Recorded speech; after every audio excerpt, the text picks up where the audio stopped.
Está no ar o Jornal do Senado. Eu sou Paula Groba. E eu sou Vladimir Espinosa. E estes são os destaques de hoje do Jornal do Senado, que começa agora. Comissão aprova garantia de alimentos a mulheres vítimas de violência. Apagão em São Paulo. MP cria linha de crédito para empresários prejudicados. E plenário vai analisar medidas contra abuso sexual no esporte.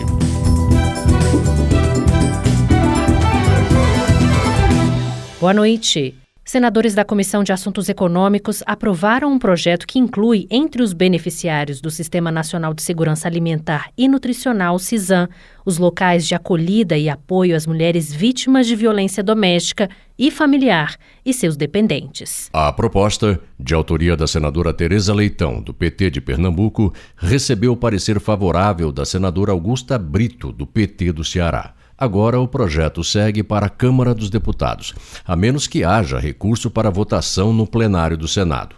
Segundo Tereza Leitão, é fundamental garantir o funcionamento da rede de atendimento às mulheres em situação de violência. Destacando que é mais uma forma de garantir apoio, acolhimento às mulheres vítimas de violência. Essa é uma luta grande que precisa ser travada em todas as frentes. Ao defender o projeto, a relatora senadora Augusta Brito destacou o alto índice de vítimas desse tipo de violência sem acesso a recursos financeiros e em situação de vulnerabilidade social. Nós temos aqui um dado no estado do Ceará que 65% das mulheres que sofreram violência doméstica e familiar voltam a morar com seu agressor exatamente pela dependência financeira. É fundamental que o Estado ofereça o suporte necessário a estas mulheres na busca de, no mínimo, a dignidade e a chance de reconstruir as suas vidas. A Comissão de Assuntos Econômicos também concluiu hoje a votação da proposta que torna permanentes os recursos do PRONAMP, por meio da manutenção do Fundo Garantidor de Operações. O PRONAMP foi criado durante a pandemia de Covid-19 para facilitar o acesso ao crédito e auxiliar na recuperação econômica de pequenas empresas.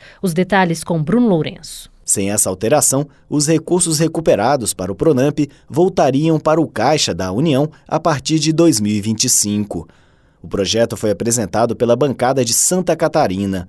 O relator, senador Laércio Oliveira, do PP de Sergipe, acertou com o governo que metade do dinheiro voltará a compor o fundo, enquanto o restante será destinado para o programa Pé de Meia, que deposita recursos nas contas de alunos do ensino médio que não desistirem dos estudos. Vale dizer que existia uma intenção do governo de transferir os recursos do PRONAMP para o programa Pé de Meia. Assim, por meio do acordo celebrado, temos uma distribuição mais igualitária, de modo a viabilizar ambas as políticas públicas igualmente meritórias. Se não houver recurso para a votação em plenário, o projeto segue para a Câmara dos Deputados. E os empresários prejudicados por apagão em São Paulo poderão contar com crédito do PRONAMP. É o que diz uma medida provisória já em vigor e que passará por votação na Câmara e no Senado. Repórter Júlia Lopes. A medida provisória 1267 permite a utilização de até R$150 milhões do Fundo Garantidor de Operações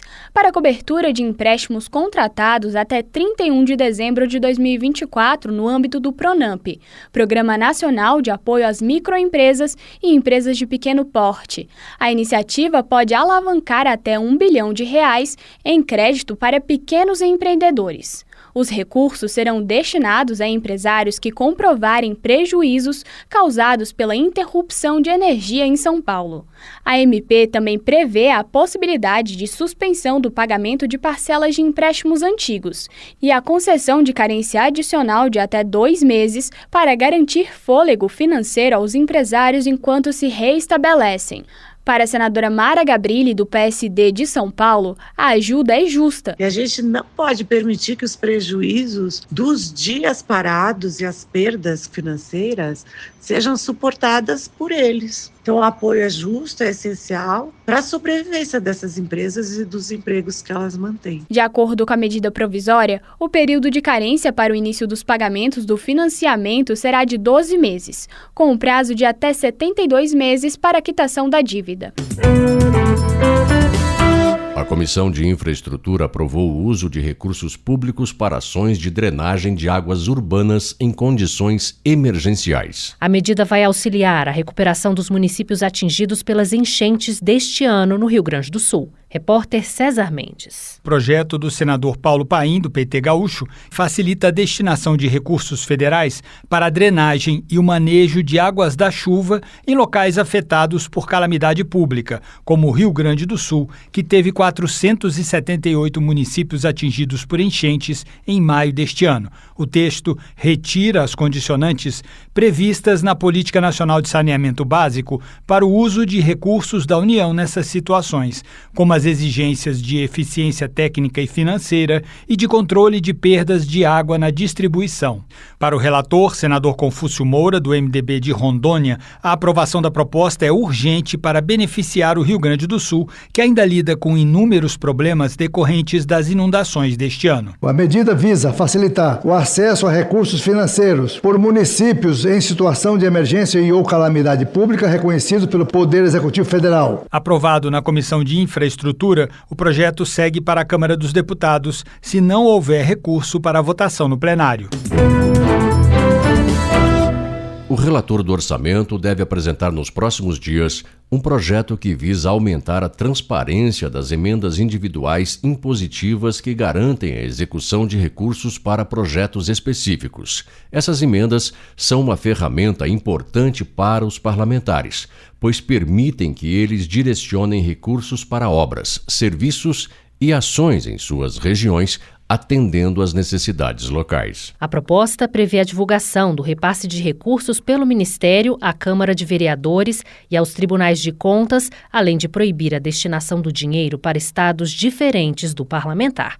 As informações com Érica Christian. O relator do orçamento de 2025, senador Ângelo Coronel, do PSD da Bahia, deverá apresentar em breve um projeto do pagamento das transferências especiais, as emendas individuais positivas ou recursos do Executivo que bancam obras e projetos dos parlamentares nos municípios. Recentemente, o ministro do Supremo Tribunal Federal, Flávio Dino, suspendeu os repasses, alegando falta de transparência.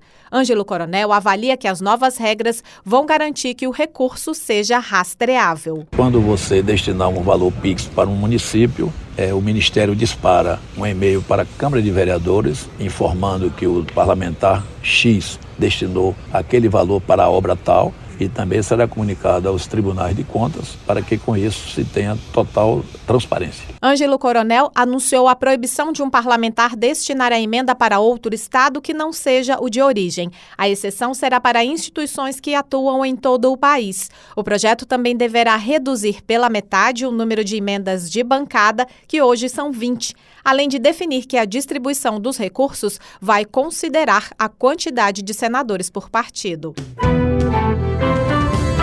Entidades esportivas sem fins lucrativos devem adotar medidas de prevenção e combate ao abuso sexual de crianças e adolescentes se quiserem obter recursos da União e de empresas estatais. É o que determina um projeto aprovado na Comissão de Assuntos Econômicos e que avançou com pedido de urgência para análise do plenário. Repórter Bruno Lourenço. A Comissão de Assuntos Econômicos aprovou o projeto que condiciona o recebimento de recursos públicos por entidades esportivas sem fins lucrativos à adoção de medidas para a proteção de crianças e adolescentes contra o abuso sexual. A relatora, senadora Damares Alves, do Republicanos do Distrito Federal, diz que o poder público não pode fechar os olhos para essa realidade. E a gente sabe que esta é uma realidade e esse projeto de lei, bem nessa linha, da gente proibir, inibir e a gente punir também, com não repasse de recursos públicos para instituições que foram coniventes ou então que foram sede do abuso sexual de crianças e adolescentes em nome do esporte. O projeto de lei também prevê que as entidades esportivas se comprometam a promover campanhas educativas, qualificar profissionais que treinam crianças e adolescentes e criem ouvidorias para denúncias de maus tratos e abusos. Com trabalhos técnicos de Eric Bento, o Jornal do Senado fica por aqui. Acompanhe agora as notícias da Câmara dos Deputados. Boa noite. Uma boa noite e até amanhã.